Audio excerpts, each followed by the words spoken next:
ზღვის დონიდან 11,034 მეტრით ქვემოთ წნევა იმდენად ძლიერია, რომ ბირთვული წყალქვეშა ნავიც კი შეიძლება დაიმსხვრეს. და მაინც იქ რაღაც ცოცხალი არსებობს. დღეს ჩავყვინთავთ ოკეანის ყველაზე შემზარავ ადგილებში, სრულ სიბნელეში ჩაფლულ ზონებში, მდუღარე წყალქვეშა ტბებში და გავეცნობით არსებებს, რომლებიც წესით არ უნდა არსებობდნენ. ასევე ვნახავთ რაღაცას, რაც ადამიანებს არასდროს არ უნდა აღმოაჩინათ. ისმის კითხვა, თუ დედამიწაზე სიცოცხლის 94% წყალში ცხოვრობს, მაშინ რა არის დაბლა? დაწერე კომენტარებში როგორ გონია რა იმალება სიღრმეში. ნარჩი ბოლომდე, რადგან ბოლოს ნახავ რაღაცას, რაც 11 კილომეტრის სიღრმეზეა და მეცნიერებისთვის დღემდე ამოხსნელი. დავიწყოთ. ოკეანეები დედამიწის 70%-ზე მეტს ფარავს, მაგრამ ჩვენ მხოლოდ 5%-ზე ნაკლები გვაქვს გამოკვლეული. დედამიწის უმეტესი ნაწილი წყალქვეშაა, სრულ სიბნელეში. სულ რაღაც 100 მეტრის სიღრმეზე მზის შუქი ქრება, ხოლო თუ 3500 მეტრ სიღრმეზე ჩავალთ, უფრო დიდი შანსია ახალი არსება აღმოაჩინოთ, ვიდრე სხვა რაიმე ნაცნობი ვნახოთ. წარმოიდგინეთ, ჩვენი პლანეტის დიდი ნაწილი არის ბნელი, შემზარავი და თითქმის უცნობი. ეს ნამდვილად არ გავს იმ დედამიწას, რომელსაც ჩვენ ვიცნობთ. წარმოიდგინე, რომ 40 მეტრის სიღრმეზე ჩადიხარ. ყველანაირი აღჭურვილობის გარეშე, მხოლოდ ფილტვები, შენ და სუნთქვის შეგავების უნარი. ეს არის ზღვარი, რომელსაც მარგალიტის მომპოვებლები მხოლოდ საკუთარი ფილტვებით აღწევენ. იმ სიღრმიდან უფრო ქვემოთ კი წნევა ფილტვების შეკუმშვას იწყებს.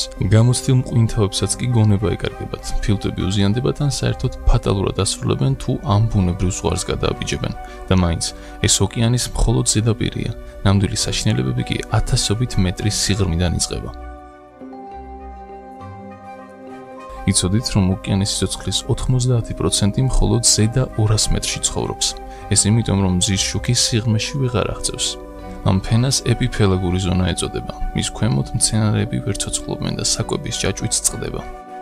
ამ სიღრმიდან უკვე არსებები ან უნდა ადაპტირდნენ გარემოსთან, ან საერთოდ გაქრნენ. შუქი ქრება, წნევა იზრდება და ბუნება არაბუნებრივად უცნაური ხდება. ისტორიაში ყველაზე ღრმა ჩაყვინთვა 332 მეტრი იყო. ეს აჰმედ გაბრმა 2014 წელს შეძლო. მან ჩასვლას მხოლოდ 12 წუთი მოუნდომა, მაგრამ ამოსასვლელად თითქმის 15 საათი დასჭირდა. საინტერესოა, რატომ დაჭირდა ამდენი დრო? პასუხი მარტივია, რადგან ასე წნევაზე აზოტი, ჟანგბადი და ჰელიუმი ტოქსიკურ ნარევად იქცევა. ამ სიღრმიდან ქვემოთ მხოლოდ მანქანები ახერხებენ ჩასვლას. ყველაზე მამაც მყინვარებსაც კი არ შეუძლიათ ფიზიკის კანონების გადალახვა. ახლა წარმოიდგინე, რომ ჩახვედი 1000 მეტრის სიღრმეზე, სადაც მზის სინათლე უბრალოდ ქრება. ამ არეას ეწოდება შუაღამის ზონა. აქ შუქის 1%-ზე ნაკლები აღწევს. არსებები შუქს აღარ მიხვდებიან, ისინი თვითონ აწარმოებენ სინათლეს. მოგაშკაშემ დაცებლები სიბნელეში დაცურავენ, მსხვერპლს ანთებული სატყუარით იზიდავენ, ან მტრებს აშინებენ. აქ შუქი სატყუარაა და სატყუარა გადარჩენის საშუალება. დაახლოებით 6100 მეტრის სიღრმეზე კი ინტერნეტის კაბელებია. ოკეანის უმეტესი ნაწილი ამ სიღრმისაა და ამ კაბელებს მონაცემები გადააქვთ კონტინენტებს შორის. ისინი მუშაობენ ჩუმად, ძლიერ ყინვასა და ყინულებით ცივ წყალში. როგორც ჩანს, ჩვენი ციფრული ცხოვრებაც ფსკერზე მყოფ არსებებზეა დამოკიდებული. მარიანას ღრმული მხოლოდ ღრმა ორმო არ არის. ეს გიგანტური წყალქვეშა კანიონია 552 კილომეტრის სიგრძით. რაც გრანდ კანიონზე 5-ჯერ გრძელია. მისი საშუალო სიგანე დაახლოებით 70 კილომეტრია. ვიწრო, მაგრამ უზარმაზარი ბზარია. მიწის ქერქზე, რომელიც ტექტონური ფილების შეჯახებით წარმოიქმნა. ღრმულში რამდენიმე წერტილი 10000 მეტრზე ღრმაც კია, რაც გვაიძულებს თავიდან დავფიქრდეთ დედამიწის უკიდურესობებზე. ოკეანის ყველაზე ღრმა საიდუმლო უბრალოდ ორმო კი არა, არამედ ის დედამიწის გიგანტია. ახლა წარმოიდგინ, რომ ეშვები 11034 მეტრის სიღრმეში, გამანადგურებელ სიბნელესა და გაყინულ სიცივეში. ეს არის უკიდეგანო უბსკრული, დედამიწის ოკეანის ფსკერის ყველაზე ღრმა ადგილი. ის გუამიდან 340 კილომეტრში მდებარეობს მარიანას ღრმულის სამხრეთ-დასავლეთ ნაწილში. უსაშუალო წნევის მიუხედავად, აქ სიცოცხლე მაინც არსებობს. ეს ამტკიცებს, რომ სიცოცხლე იმ ადგილებშიც კი არის, სადაც ეს ადრე შეუძლებდათ მიგვეცდა. მკვლევარებმა, რომლებმაც ღრმა უბსკრულს მიაღწიეს, სიცოცხლის ნიშნები იპოვეს იქ, სადაც ადრე წარმოდგენაც კი არ ქონდა რა იყო. ამან შეცვალა ჩვენი წარმოდგენა გამძლეობაზე და სიცოცხლის უნარზე. სიბნელე და წნევა სიცოცხლის არ არსებობას არ ნიშნავს. ეს იმაზე რაღაც უფრო ძლიერის არსებობას ნიშნავს, რაც აქამდე ვიცოდით რომ არსებობდა. ოკეანის ღამის ზონაში, სადაც მზის შუქი აღარ აღწევს, არსებები თვითონ ქმნიან შუქს. ბაქტერია ბიოლუმინესცენცია უბრალოდ ლამაზი არაა. ეს მათი არსებობისთვის ერთადერთი წყაროა. ზოგი არსება, როგორიცაა Anglerfish-ი, ანუ მეთევზე, ნათებას იყენებს მსხვერპლის მისაზიდად, ზოგი კი მტრის შესაშინებლად.